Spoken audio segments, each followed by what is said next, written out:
So I was anticipating Marina's Princess of Power for months, and I was super hyped about it, because she had a lot of looks that she was posting on her Instagram that were really, like, reminiscent of, Electroheart, and I was on Tumblr as, like, a child, too young to be on there, so it's, like, giving the vibe, like, weird Joe back, you know? So I thought this was gonna be, like, the album. Okay, so before I get into my opinions on the album, I want it to be clear that I am a fan of Marina, and obviously I like Electroheart. However, I'm also a huge defender of Ancient Dreams in a Modern Land because I think it's overhated and slept on. So everything I say is, like, just my personal opinion, and, you know, probably take it with a grain of salt. So anyway, Princess of Power was disappointing to me. I still like the album, but it wasn't what I was hoping for. When it came out, I was like, oh, it's so Jover for Marina. Anyway, hi, I'm Jo. I don't have any credentials to really say anything. I just like talking about music. And I have my laptop because my notes are on here, and I'm basically just gonna go through each song and talk about what I did or didn't like, and then probably give it a out of 10 star rating at the end.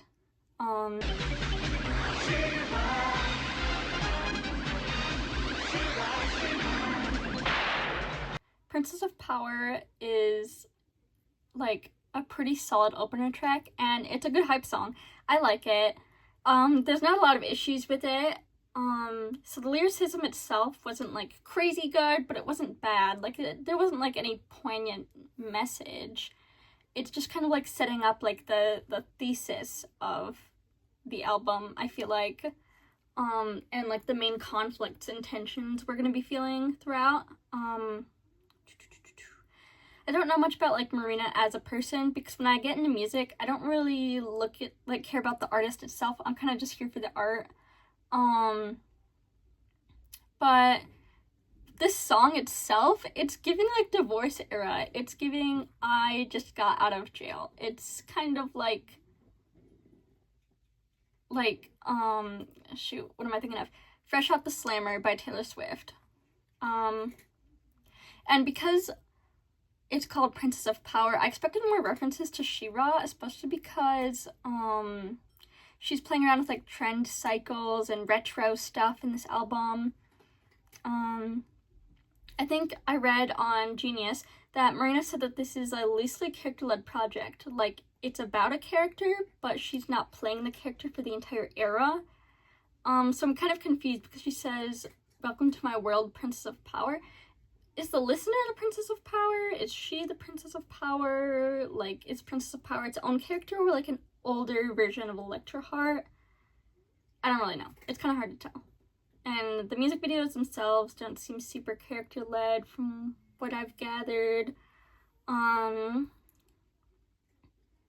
glad it was a single, though. This is a good pick for one of the singles. It's kind of surprising that the first song of the album is also the title track, but I think she's being super duper direct with this album that is kind of to her deficit, but, you know, we'll get into that later.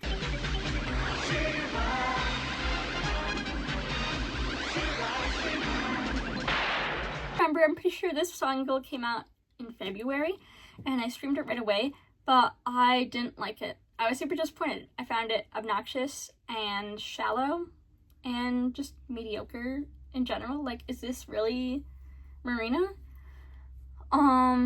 It's grown on me, though. I don't think it's that bad. I kind of like it, actually, but it's not, like, my favorite from the album.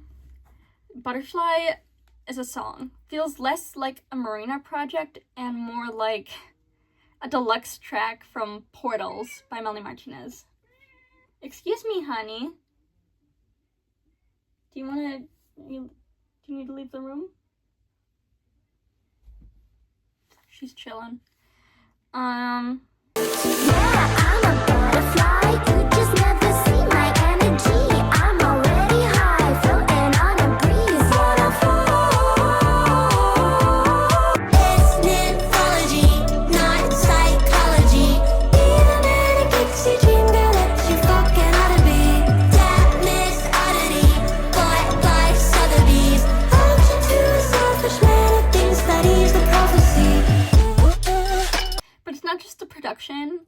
like high-pitched vocals. I don't know how to describe it. That sounds like Portals. It's like the best way to describe the writing. It's like alternative pop, faux deep, playing with your nostalgia that Melanie Martinez's work is based on. I don't think it's a bad thing. I find Melanie Martinez's music fun, but it's not deep. It's trying to be deep, but it's really not. Just like basic lyricism with a catchy beat. And that's not really what I expected from Marina. Like, I think that Marina could very much fill the niche that is gaping from Melanie Martinez and all her controversy. But I don't know why she would, because Marina's always has been her own kind of thing. I don't know. Anyway, so one of the main things I want to point out that I noticed and loved about Butterfly is that the beginning, the opening,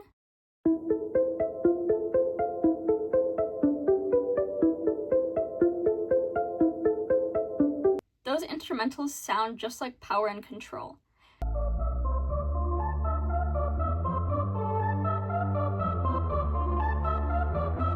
And I like that this is happening in this song right after last track. She sings about confusing love for control. And it's staying true to this kind of line of reasoning that we're building. But I can't really say that for the rest of the album because the whole project feels all over the place.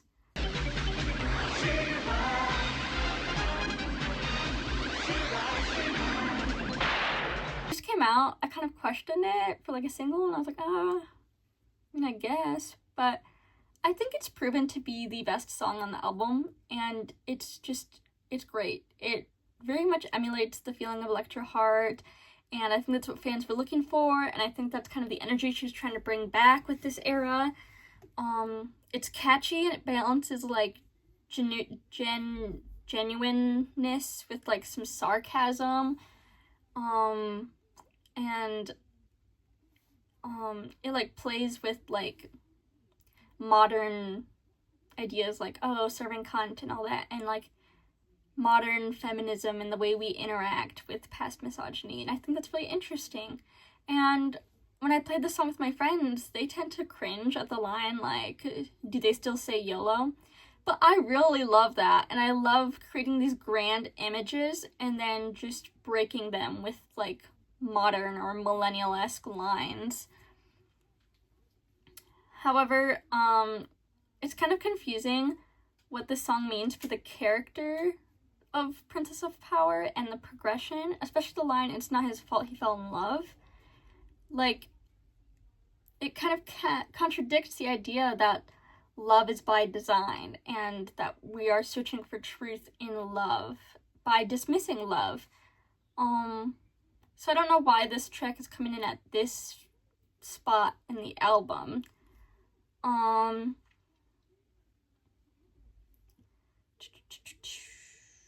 Anyway, another thing that kind of like a statement about the whole album is that the singles or tracks like Cantissimo sound like one thing, and the rest of the album has this more like digital, computery sounding production. And like, it sounds like these were made in two sittings. Like, these are two different vibes we have going on. Like, kind of put me off. It's kind of like similar to how I felt with like Short and Sweet. Like, Espresso doesn't really sound like the rest of the album. I guess it can be ignored. It's not that big of an issue. It's just something that I personally don't care for. Part of me is kind of concerned looking at this track list because we're front loading all these singles. And like, why would we feel the need to do that? Wouldn't the singles be sprinkled throughout instead of you have to put like the creme de brulee? I don't even know what I'm saying. But you're putting the best stuff first. Why? Is it because the rest of it sucks? If the whole album was solid, wouldn't it make sense to have singles sprinkled throughout so that you are like dragged in? It kind of reminds me of like when I find a new artist on TikTok and they're promoting a song, and then the song comes out and the 15 seconds that they are promoting is just the beginning of the song, and the rest of it sounds nothing like it.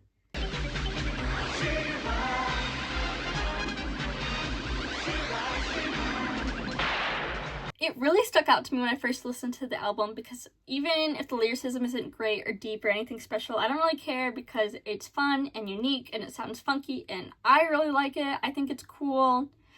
And it's kind of like hard to describe, but something about it feels like I'm getting like deja vu. Like it's like cheerleader-esque, maybe a little bit of like a summer camp vibe. But I really like the line, I don't want to live if I can't be honest, because I relate to that personally. But I think it gives us a good insight into the Princess of Power's character. The idea that the character is searching for love and truth. Those are directly intertwined. Like true love. However, I think the storyline is starting to get murky here, because the ideas of love and lust are mixing a lot. Even though the opening track leads us to believe that this character has a good understanding of what love actually is. The character aspect of this album, what we're led to believe, isn't holding up for me a whole lot, because this character goes from wanting to have love and is now, it feels like she's going through all these different flings and there's like a sense of desperation, but we started with such strong self-confidence. I feel a little thrown here.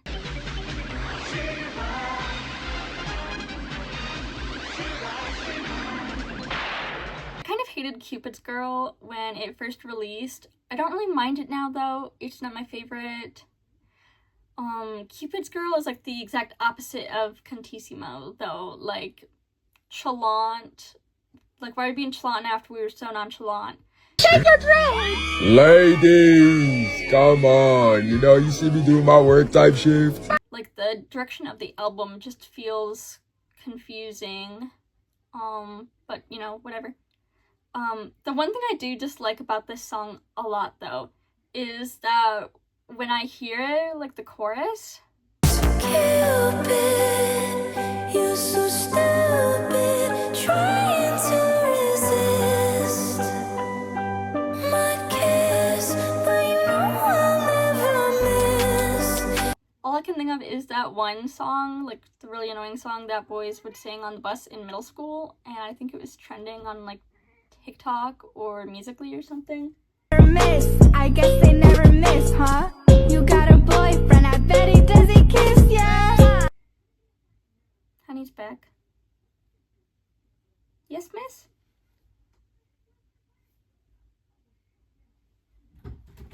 She's leaving the room. Bye! And also, something I'm noticing about the album as it progresses is that she uses so much, like there's an overusage of onomatopoeia. She keeps using words like room, boom, and like other things to make up for like a lack of substantial writing. It feels like there's a lot of filler here, which is kind of disappointing to me. Because Marina is known for her writing. She shouldn't have to fill her songs with nonsense, in my opinion.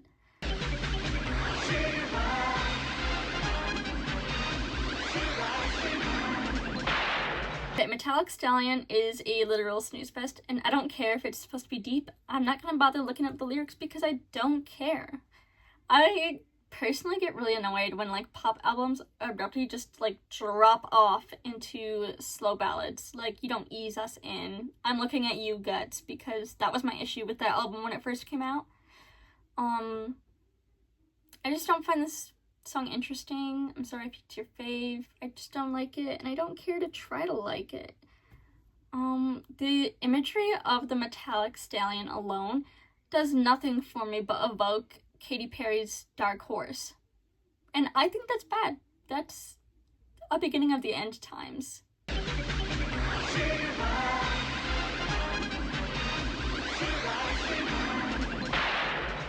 A little story about my experience with the song Je ne sais quoi.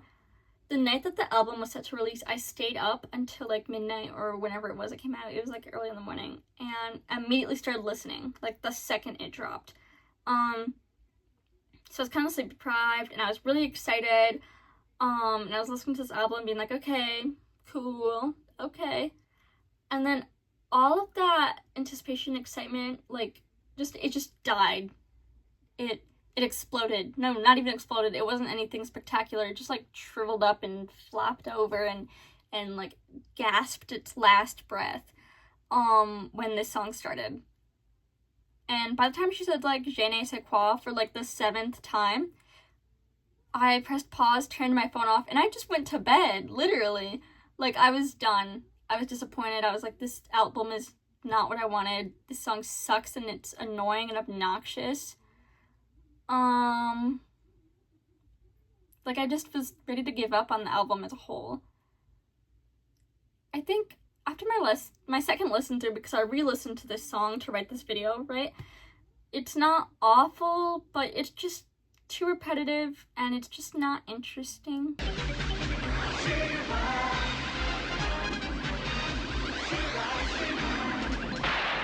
Even if Digital Fantasy may be another shallow song, I really love it, and it really hypes me up. The lyrics are fun, it sounds fun, I don't care. There may be criticisms of it, throw them out the window, because I love this song. It's a breath of fresh air. It is the reason I kept pushing through this album. I think it's in the top 3 for this album, for me.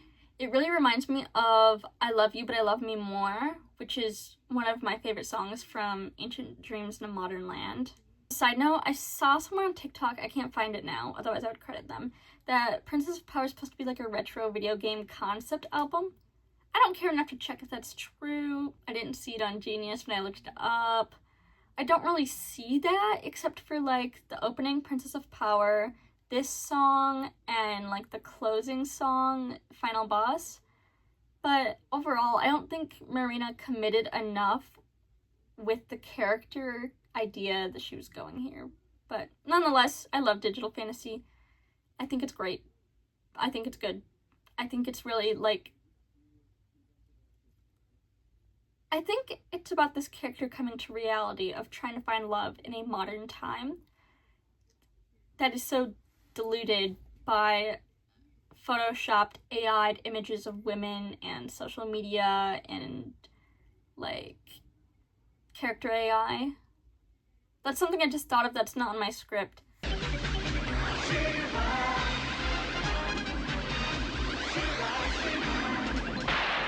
A lot of people love Everybody Knows I'm Sad. At least I've seen on TikTok that people like it and they relate to it. But to me, it's just a nothing sandwich of a song. Like, what is the point of this? I don't feel anything. I think she's gotten the same message or vibe across, like, depression and doom and it's ending, it's done, it's over. She's done that in better songs from the beginning of her career. This idea is just nothing. It's nothing. There are a couple lines from, like, the bridge. I think it's a bridge. I don't even know. That I kind of like. But that doesn't save the song for me. I don't know. I just, like, what's the point? Part of me thinks, like, that this album is trying to have the same progression as The Rise and Fall of the Midwest Princess, which I think kind of helps the plot, I guess. Like, the character starts with a newfound sense of self, quickly crashes and burns, fails their ultimate goal, and then starts to return to the previous state, resurging and claiming confidence at the end. You know, maybe that's what's happening, and right now we're at the fall of the Princess of Power, which I think helps Marina's artistic vision be understood a little bit more. Maybe this album just wasn't marketed well.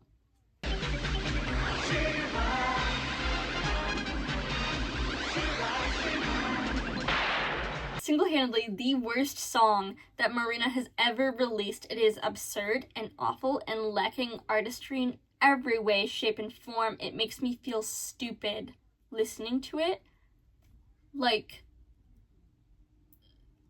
it's just the absence of music itself as a song.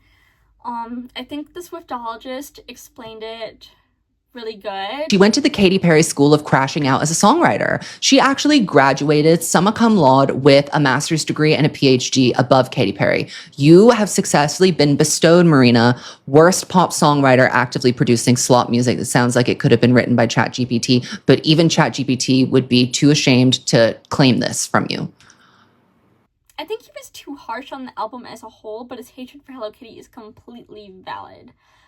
It does kind of feel like a modern Katy Perry song. Like, if Katy Perry sang this, I wouldn't be surprised. And that's not something I should have to say about Marina. I don't know how this song even made it past editing, past producers, past the record label. I don't even know. I hate it so much. I don't even have anything else written for it. I think I tried to listen to this album like 2 times before writing this, and I could not with this song. I could only listen to it once. I think if you wanted me to listen to this and say that it's okay, you would have to pay off my student loans to convince me.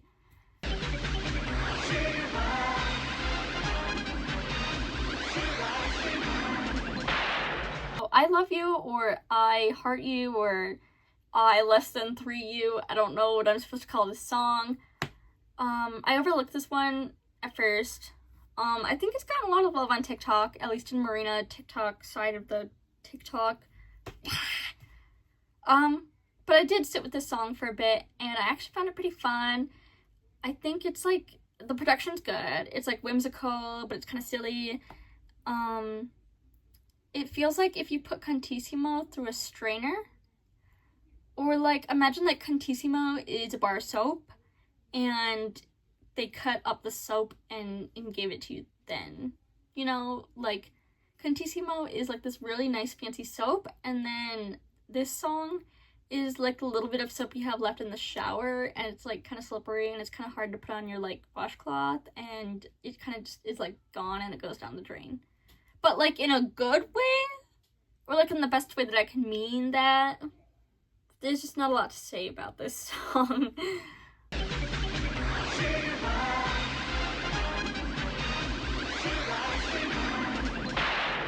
So Adult Girl, why did I say it? Adult Girl? Adult Girl. From that title alone, I expected to hate it, or at least be exasperated with the song. I expected the image, whoa. I expected the imagery to be like a little too on the nose, kind of like how GRWM by Lorde made me feel. I was kind of pleasantly surprised. While Adult Girl is a very forgettable song overall, it resonated with me personally quite a lot. I think it really speaks to like former gifted kids. It's giving kind of like Mitski, you know. I really love the line "oyster without a pearl" because it kind of feels like that emptiness you get when you enter adulthood after having grown up to be so incredibly insightful and mature. Like, you're hitting your own ceiling. You started out so wise, like as an old soul, that there's nothing more that you can achieve, and so you enter adulthood being like this stunted, burnt out version of yourself that doesn't have the capacity to be smart anymore. Can you let Honey in? What? What? You can't say that on camera. You're gonna get us canceled. She's purring. Hi, Miss Honey. Hi.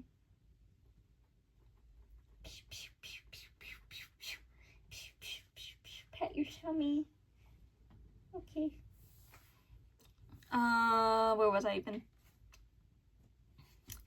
I think this song kind of explains the album as a whole. Like, Marina is having to compete with her younger self in her past songwriting while trying to process what feels like being robbed of her own adolescence. And I think that's why this album as a whole comes off as shallow. I think it's really similar to Taylor Swift's issue that Marina wrote this song.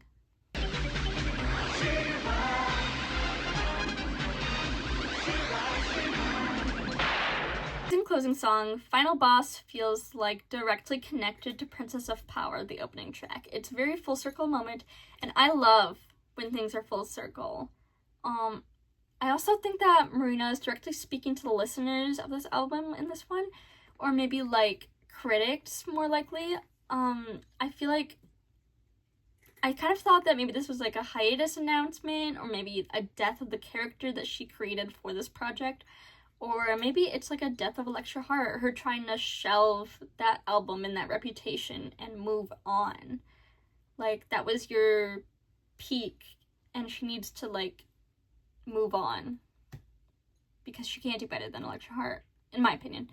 I think this is a good way to end the album. But none of the tension in the album feels resolved. We have no conclusion on the battle between lust and love. She's regained this confidence, but we don't know what it means to find true love in the modern world.